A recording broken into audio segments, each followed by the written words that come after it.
a todos aquellos dirigentes a los cuales denostó, a la casta. Durante el 2023 tomaron cuerpo las denuncias sobre pagos para el acceso a las candidaturas de La Libertad Avanza, nunca corroboradas por la justicia. Ahora surgieron otras novedades, al menos en Misiones, Santa Cruz, La Pampa y Chaco. El pedido o presunto pedido a los funcionarios políticos de un porcentaje de su salario para las actividades partidarias libertarias. La mayoría de las delegaciones provinciales del PAMI responde a Karina Milei. Algunas estructuras internas al joven Santiago Caputo. ¿No se han escuchado antes del gobierno libertario en 40 años de democracia infinidad de episodios similares en la Argentina? Ese paisaje absolutamente asimilable a las prácticas de la cámpora tuvo un trazo culminante: la afiliación de Patricia Bullrich al oficialismo, a La Libertad Avanza, su sexto partido político a los 68 años, en una prolongada trayectoria que arrancó muy joven como miembro de la Juventud Peronista y que atravesó 5 partidos más. Ni en el peronismo, afecto a los cambios y a los saltos, es posible recordar un camaleonismo como el de la ministra de Seguridad. Estas cuestiones, que con certeza incomodan mucho a Milei, quizá ayudan a explicar en parte otra desmesura de este momento: el ataque recurrente del presidente contra el periodismo. No se trata de críticas, ni del derecho a replicar que indiscutidamente posee. Se trata del insulto, de la injuria, de la promoción de un odio como aquel que supo dispensar a la casta en sus mejores momentos. Dejemos de lado en este caso el tema de la libertad de expresión y su valor medular en una democracia normal. Repito, la inquietante novedad son los insultos. El colega Martín Rodríguez Yebra de La Nación hizo días pasados una interesante recopilación que podría tomarse quizá como una fotografía de este presente de Milei. Solo durante la semana pasada, Milei retuiteó 2.073 mensajes ajenos, 436 de los cuales incluían alusiones o insultos a los periodistas. Habría que agregar a eso otros 51 mensajes escritos por él mismo, que permiten calcular que el presidente consume por día unas 3 horas con el teléfono, los tweets y las redes. El otrora tímido Luis Caputo, ministro de Economía, ahora parece un hombre envalentonado. Pronóstico que el periodismo tiende a desaparecer. La utilización del lenguaje y la sensibilidad, no es la primera vez que se advierte, no serían sin ninguna duda su fuerte. Así planteadas las cosas, los interrogantes podrían ser 2. Si los ataques al periodismo son una estrategia coyuntural o un camino definitivo en busca de un objetivo aún incierto. Si en verdad no apunta a distraer la atención del acercamiento libertario con la casta y a tratar de ocultar además otras miserias que van apareciendo. Así empieza la edición de Datos.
extra omnes.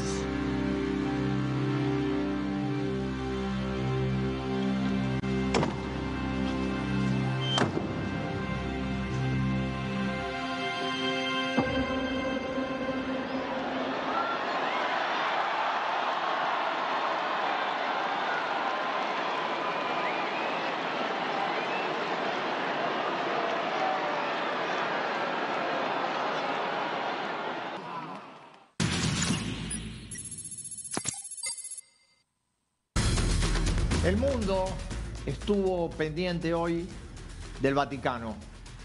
Fue el primer día del cónclave para elegir al sucesor de Francisco, el Papa argentino. Y allá en el Vaticano nos está aguardando Agustina Buda. Buenas noches, Agustina. Buenas noches, Eduardo. Un primer día con mucha expectativa, con mucha emoción, pero también con muchas demoras, porque se esperaba que esta primera votación tuviera algún resultado cerca de las 6:30, 7 de la tarde de Roma, y tuvimos que esperar hasta las 9 de la noche para poder ver salir el humo negro de la chimenea que está sobre la Capilla Sixtina en esta primera votación. Previsible, Agustina, ¿no? Según lo que se venía comentando. Totalmente previsible. Era muy extraño que uno de los candidatos llegara con los 89 votos que se necesitan para poder acceder al título de Papa. Pero claro, esa demora que se venía dando cuando todos esperábamos que, teniendo en cuenta esta anticipación y estos datos que preveíamos de que no iba a haber un Papa en la primera votación, empezó a extenderse el tiempo que estaba pautado, que se había anunciado. Bueno, empezamos a ver y a preguntarnos qué era lo que había pasado, teniendo en cuenta también que se entiende que lo que estaba pasando en la Capilla Sixtina y lo que ha pasado esta tarde era de máximo secreto. Pero tenemos algunos datos, Eduardo, para compartir con ustedes de por qué se extendió tanto esta votación, y tiene que ver con lo que estaba previsto para este primer día, que dentro de la Capilla Sixtina, después de que se cerraran esas puertas, esas imágenes que veíamos de las puertas cerrándose y que ya nadie pudiera quedar adentro que no fueran los 133 electores, se iba a hacer una meditación. Esta meditación duró 45 minutos, se extendió más de lo previsto. Esto ya empezó a extender los tiempos y a demorar esta votación, y después se sumó también este cónclave que tiene muchas particularidades, como por ejemplo la cantidad de los cardenales y la experiencia, la poca experiencia que tienen muchos por ser muy jóvenes y por no haber participado de otros cónclaves, y también que muchos no hablan el italiano. Y esto habría generado algunas demoras porque había que explicar los procedimientos y bueno, esto dicen por lo menos las agencias que refieren a fuentes del Vaticano fueron las causas de esta demora. Yo casi estoy obligado a hacerte una pregunta que suele ser muy antipática, pero la voy a hacer.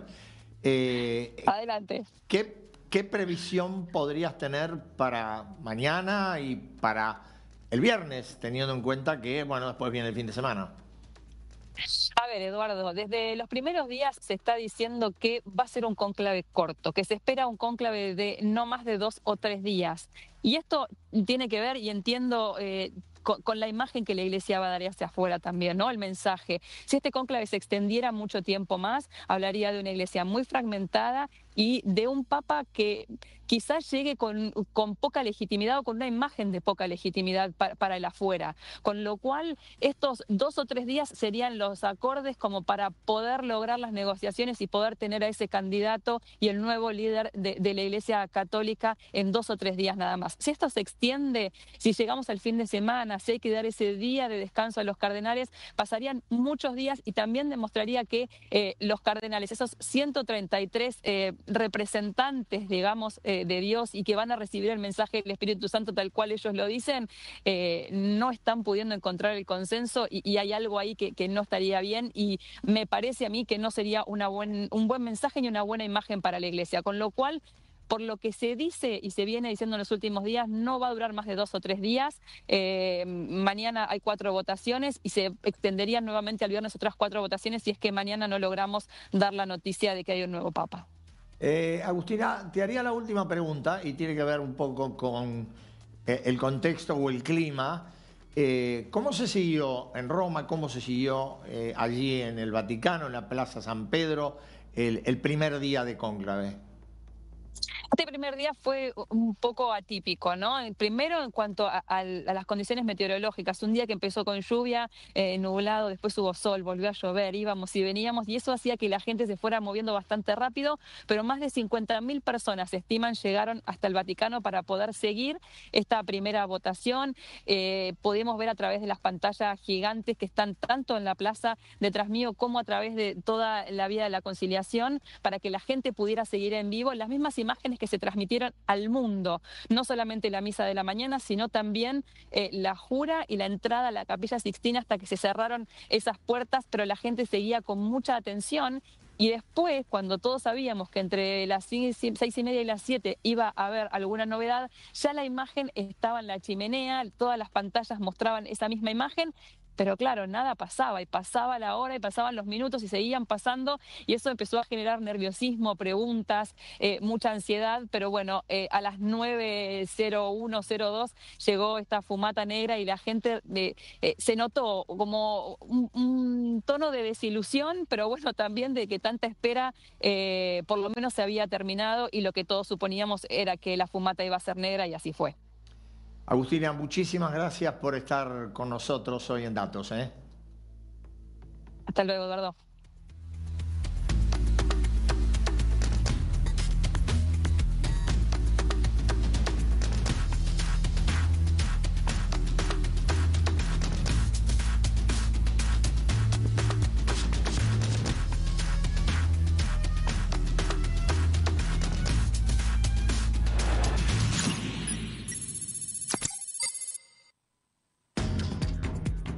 En 10 días tendremos las elecciones en la ciudad.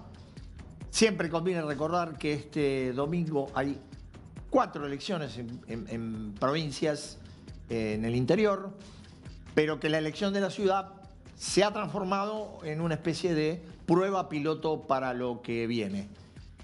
Nosotros estuvimos conversando con el candidato peronista, Leandro Santoro, cuyos datos son estos.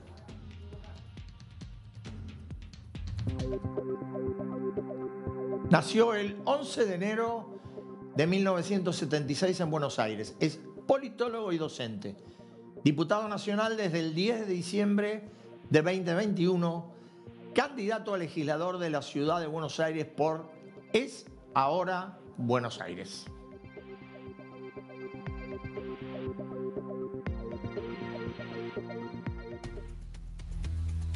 Con él estuvimos conversando, fue una charla larga y nada, arrancamos con esa conversación.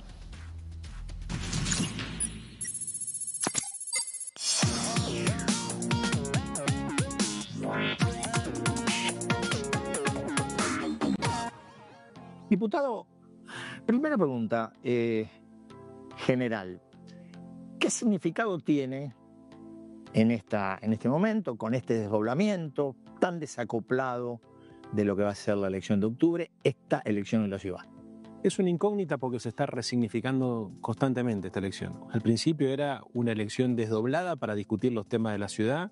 ¿Ahora usted creyó en eso alguna vez, que se podía discutir los temas de la ciudad fuera de la temática nacional? No, pero mi intuición era que ahí lo que había era el intento de un acuerdo a mediano plazo entre la Libertad Avanza y el PRO, y estaban utilizando esta elección como para acordar finalmente.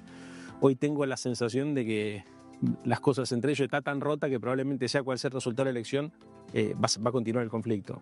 En segundo lugar, bueno, también había muchas especulaciones sobre quién iba a ser los candidatos. El hecho de que el presidente de la Nación decida jugar a su vocero nacionaliza muchísimo la discusión. Pero no deja de ser una elección de legisladores porteños.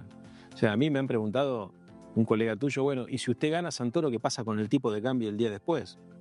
Bueno, claro. Y hay gente que ha preguntado si se elegía otra vez intendente. Claro. Entonces digo, no, mire, acá se elige legisladores porteños, es un cargo importante, pero que tiene responsabilidades exclusivamente sobre la ciudad de Buenos Aires. Ahora, la lógica de ese juego, que es cierto, también es cierto que todos, al menos los partidos que tienen posibilidades, pusieron lo mejor que tenían. Digo, no hay mejor candidato que usted hoy acá, no lo tiene el PRO tampoco, porque tuvieron que buscar una diputada en la Cámara para ponerla de candidato, y el presidente juega Dorni. lo que digo es, me parece que particularmente para La Libertad Avanza es como un mojón esta elección. Como un mojón de decir, bueno, acá nos plantamos y acá vamos por ese espacio de centro-derecha más allá de que esté el Claro, PRO. puede ser que en lugar de estar tratando de defender los intereses de la Ciudad de Buenos Aires, estén tratando de defender sus propios intereses frente a Mauricio Macri. Sí, a mí también me trae reminiscencias a la pelea en la provincia de Buenos Aires con Chichi y con Cristina, donde disputa, en realidad lo que se estaba disputando era el liderazgo del peronismo. Bueno, hoy lo que están disputando es el liderazgo de la derecha, pero en una elección local. Es raro, porque una cosa es una elección a senador nacional, una elección a diputado nacional. Acá están utilizando a la Ciudad de Buenos Aires, que desdobla su elección para elegir legisladores porteños. Es verdaderamente novedoso, esto no había pasado nunca. No, verdaderamente no. Dicho esto, lo siguiente es, ¿cuánto considera usted, y con la experiencia que tiene, usted es un hombre que viene de raíz radical, después adscripto al peronismo, al kirchnerismo, como quiera, ¿cuánto cree que hoy el peronismo es en la ciudad distinto a lo que fue históricamente de las últimas elecciones, en términos de, digamos, empatía con los porteños, entrada en algunos sectores sociales que habitualmente fueron resistentes? ¿Cambió algo en eso o usted que está en la calle percibe que más o menos No, cambió mucho. camina la misma huella? No, cambió mucho. Y geográficamente se nota. Por ejemplo, nosotros tenemos mucha representación ahora sobre el Cordón de Rivadavia, que la habíamos perdido en manos de otras opciones políticas. De hecho, en la elección del 2023, nosotros fuimos segunda opción de un electorado que había participado en la interna de Juntos por el Cambio a favor de Lustó. Sí. El hecho de ser segunda opción de ese electorado, que en general se ubica sobre el Cordón de Rivadavia, habla de una apertura de parte nuestra y de una revinculación. Por supuesto que, usted sabe, Eduardo, yo soy aliado al peronismo y el peronismo en la Ciudad de Buenos Aires se presenta en el marco de un frente, donde hay otros partidos políticos. Entonces, lo más correcto sería hablar de un frente que trata de interpretar las realidades de los barrios, entendiendo que además se dieron cambios muy significativos en la estructura social, que fue lo que está provocando la fragmentación política. Esa es la lectura correcta. Cambia la estructura social y a partir de eso se fragmenta la representación política. Esto usted lo traslada, me imagino que amén de la ciudad al ámbito nacional. Claro. Le pongo un caso para que se entienda mejor.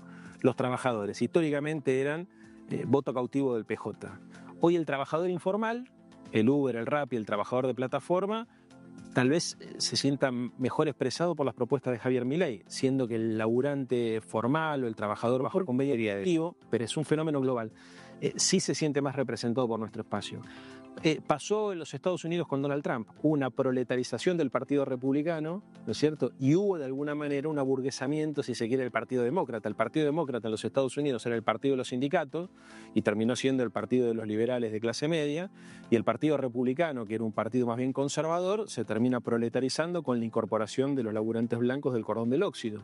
Entonces yo creo que la lógica de Milei de tratar de emular la experiencia de Donald Trump en los Estados Unidos lo lleva a darle una lectura a la modificación de la estructura social en la Argentina, que en algún punto es efectiva, porque él construye un fenómeno de ultraconservador y de ultraderecha de masas. Y con otro detalle, si lo comparte, construye desde la periferia hacia el interior, construye desde afuera hacia el AMBA. Exactamente. Habitualmente se construía del AMBA hacia afuera. Exactamente. Bueno, hoy por ejemplo, Javier Milei está mucho más fuerte en el norte de la Argentina que en el conurbano bonaerense. O en la ciudad de Buenos Aires se nota también esa diferencia. Bueno, hay una fragmentación grande, ¿no? Digo. Pero por eso le digo, yo creo que lo que hay que investigar en profundidad es cómo cambió la estructura social. Eso es lo que explica después la fragmentación del escenario político. ¿Y la estructura social por qué habría cambiado tanto, pensando que al margen de los 4 años de Mauricio Macri hubo un ciclo largo desde comienzos de este siglo, donde el kirchnerismo estuvo en el poder? ¿Por qué habría cambiado tanto la estructura social? Por la revolución tecnológica. Cambió muchísimo la aparición de los teléfonos inteligentes, la economía de plataforma, el acceso a la información, cambió muchísimo. La pospandemia, Eduardo. Ahí hay algo en la subjetividad de los pibes, de la gente más joven, que es muy profunda. También hubo un cambio ahí, si querés, etario. Históricamente el peronismo venía representando a los sectores juveniles. A ver, en tu época uno decía, un joven es sinónimo de ser está muy lejana, no tanto, pero era así, ¿o no? Sí, Simplemente uno decía, los jóvenes son más de izquierda y a medida que van envejeciendo se van haciendo más de centro de derecha. Acá está pasando el fenómeno inverso.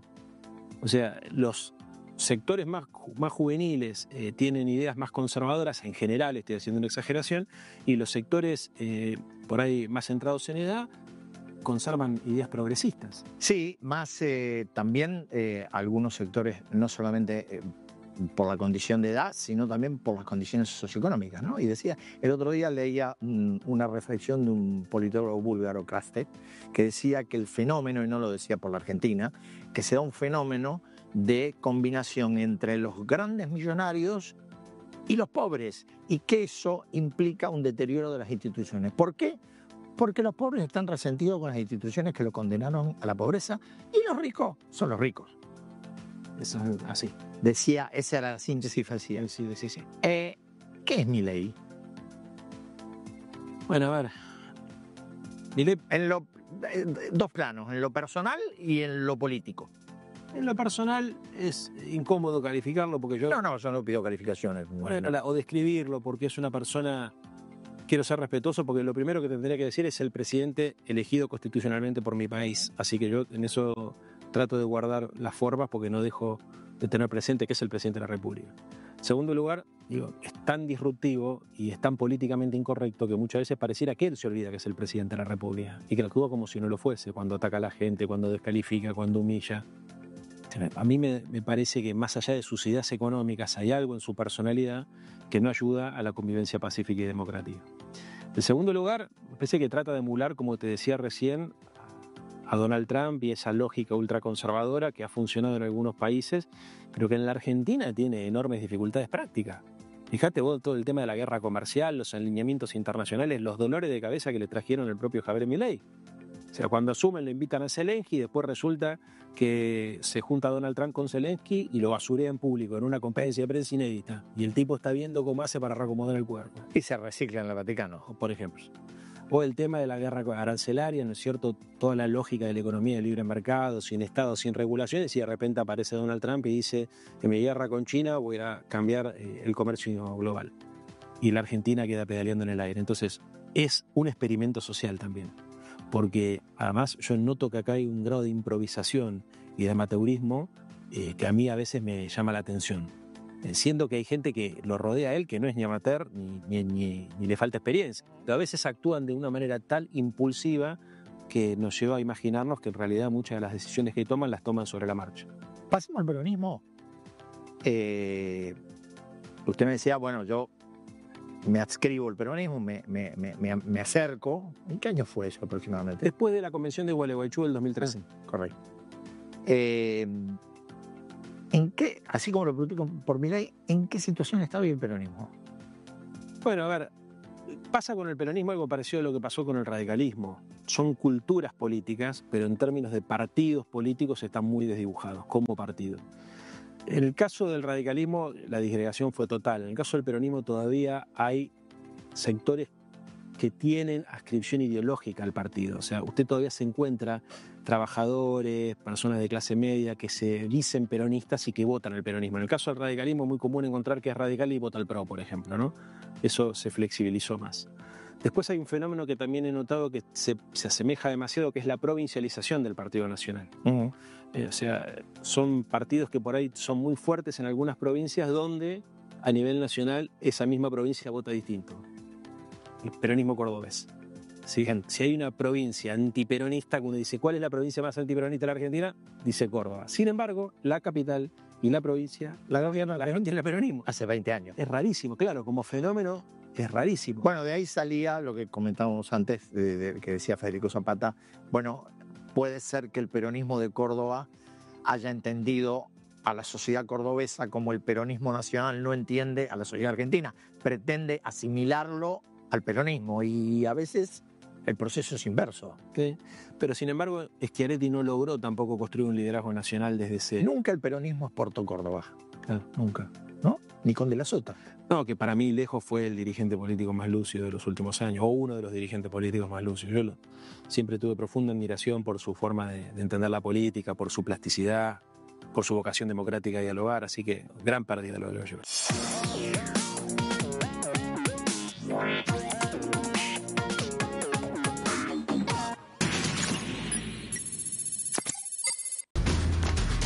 Y ya estamos de vuelta para continuar escuchando la conversación que tuvimos con el candidato peronista para las elecciones del 18 de mayo en la ciudad, Leandro Santoro.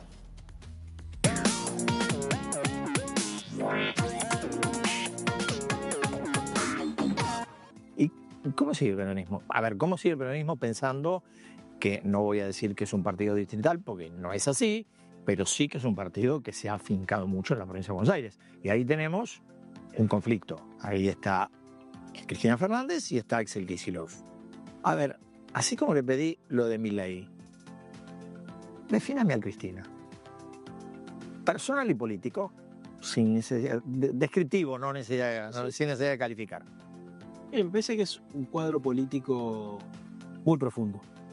O sea, usted cuando habla con ella puede coincidir o no con sus ideas, pero me queda claro que sabe de lo que está hablando, que conoce lo que está pasando en el mundo, que conoce lo que está pasando en la región y tiene un diagnóstico de la Argentina. En segundo lugar, es una persona que le ha pasado lo que a muy pocos argentinos o a personas les pasa, que es que ha pasado 3 veces ya por el poder y está en el lugar incómodo que están los expresidentes. O sea, lo que le pasa a Cristina creo que se asemeja con lo que pasó en algún momento con Raúl Alfonsín, o lo que le pasó a Felipe González en España, o a tantos otros líderes y personalidades destacadas de la política, que les cuesta muchísimo encontrar su rol después de haber pasado por ese lugar. Porque además siguen jóvenes y vitales y lúcidos. Entonces, a usted le puede gustar o no las ideas, pero cada opinión de Cristina Fernández de Kirchner genera el político. Después hay otro tema, que es el tema que también le pasó a todos estos líderes, que es, bueno, ¿cómo se produce un recambio con estos líderes en vida? Es una incógnita. Yo tuve la suerte de ser amigo de Alfonsín y lo acompañé en los últimos años de su vida mucho. Iba a las casas, iba a comer con él, lo acompañé a los viajes, así que lo que le cuento lo sé por primera mano. Alfonsín hasta el final, él quería ser presidente del Comité Nacional, él tenía vocación de seguir opinando, de seguir ayudando, y para un montón de radicales era un incordio, porque era amado por el pueblo radical, pero había un sector de la dirigencia política que decía, con Raúl en el Comité Nacional es imposible que el radicalismo vuelva al poder. Y esa contradicción entre lo que quiere el partido y lo que la sociedad demanda es dificilísima de resolver. Entre otras cosas porque es muy difícil encontrar sucesores con líderes vivos con una voz tan fuerte. Y es un poco lo que está pasando acá. Para mí no hay novedad. Claro, no hay novedad. No hay novedad. La verdad, la ciencia política todavía no ha descubierto cómo se resuelve esto. No, es cierto, pero me parece que, primero, convengamos también que la biología juega un papel. Todo liderazgo en algún momento entra en un ocaso, en un eclipse, en un atardecer, lo que se quiera. Pero me parece además que en este caso, más allá de las cosas que puede decir Cristina, me parece también que hay algo que tiene que ver con una falta de actualización ideológica. Algo que ha quedado rezagado, no digo en el peronismo, porque esto es difícil, ¿no? ¿Qué es peronismo, qué no es peronismo? Digo, en el kirchnerismo específicamente, me parece que hay algo que ha quedado en términos ideológicos un poco rezagado en función de la evolución de lo que son las ideas del mundo. Bueno, pero ojo que en términos relativos le podría decir que Cristina es una de las personas que más ha revisado esas ideas. Y si usted mira sus documentos... No, he leído algunas cosas, se han reformulado. Uno siempre se plantea hasta dónde es la reformulación por la coyuntura y hasta dónde lo creo. Bueno, pero bueno. O puede no coincidir incluso. Sí. ¿No? Pero digo, no encuentro en ella la negación a revisar sus ideas, porque de hecho ha hecho un montón de autocríticas públicas incluso de esta categoría. Pero en segundo lugar me quedé con algo de la respuesta anterior. Vale. En general, estos procesos se resuelven cuando aparece una crisis.